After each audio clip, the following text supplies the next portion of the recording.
my boyfriend is old enough to be my dad, and my mom lives with me, so it's like a little retirement community at the house. And you know, during the pandemic, they were like my friend group. Squad goals. This one right here is thinking that's my squad goals. Yeah, because it's some fun shit.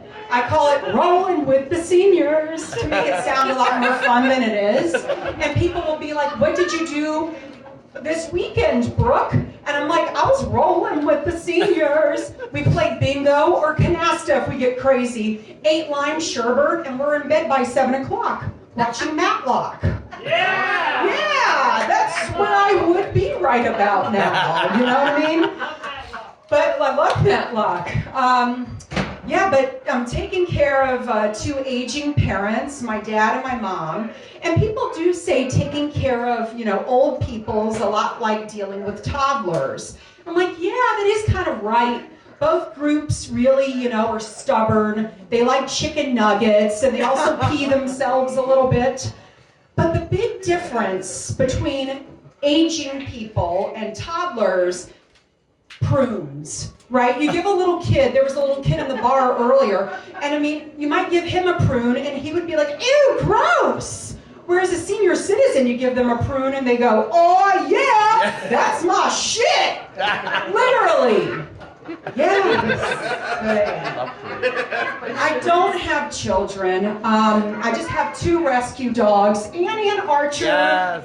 And, you know, I roll up to, like, some of these mommy groups. I'll, like, crash the mommy groups, because it looks like a lot of fun, right? They're, like, drinking coffee and breastfeeding, like, in Brooklyn. That's fun. So I go up to the moms, and I'm like, hey, moms, it's so rough being a mom. Rough, R-U-F-F. Get it? And, you know, she liked that one. Thanks. And they're like, Brooke, it's not that rough. You know, you're a mom of dogs. Shut up. Oh. I'm like, no, but have you ever played Sophie's Choice with your 2 beloved dogs? Like, say, like, a bad burglar man breaks into your house, or like Krampus, if we're going to stay on brand, because Krampus was 2 days ago. Krampus breaks in, and he holds a gun to your head, and he's like, give me your last dog. I couldn't choose. Annie, Archer, I can't choose.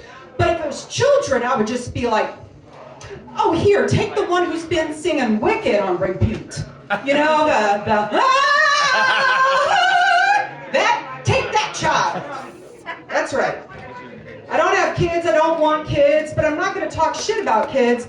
I just don't know who's going to scatter my ashes when I die. So I have to really start thinking about good pets to do that, right?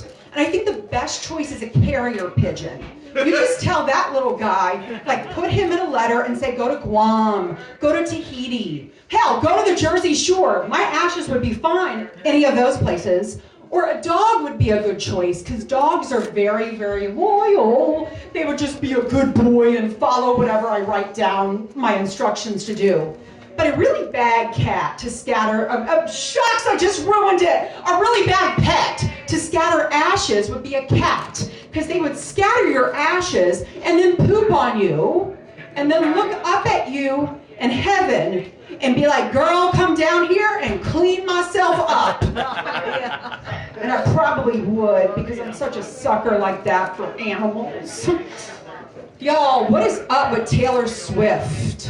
I don't have anything against her. Like, on Facebook, a lot of my friends were really anti-Taylor Swift. And I'm like, no, she's like a good entrepreneur. Like, hey, she donated a lot of money to Western North Carolina.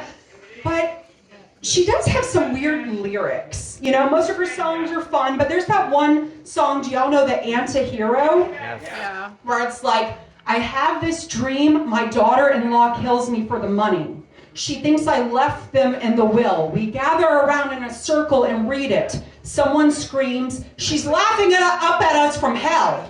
Now imagine a bunch of ladies with Stanley cups and like children, because that's her fan base, with beaded bracelets, jumping around singing to that. She's laughing up at us from hell. That's weird. But who am I to judge? You know, I grew up in the era, pun intended for my Swifties out there, which I don't think is any of y'all. Maybe you, right? I grew up in the era of Sir Mix-a-Lot. Yes. With lyrics like, my anaconda don't want none unless you got buns, hun. Yes. And I just learned what that meant a few days ago. What? Yeah, anaconda is a big old snake. Oh, yeah.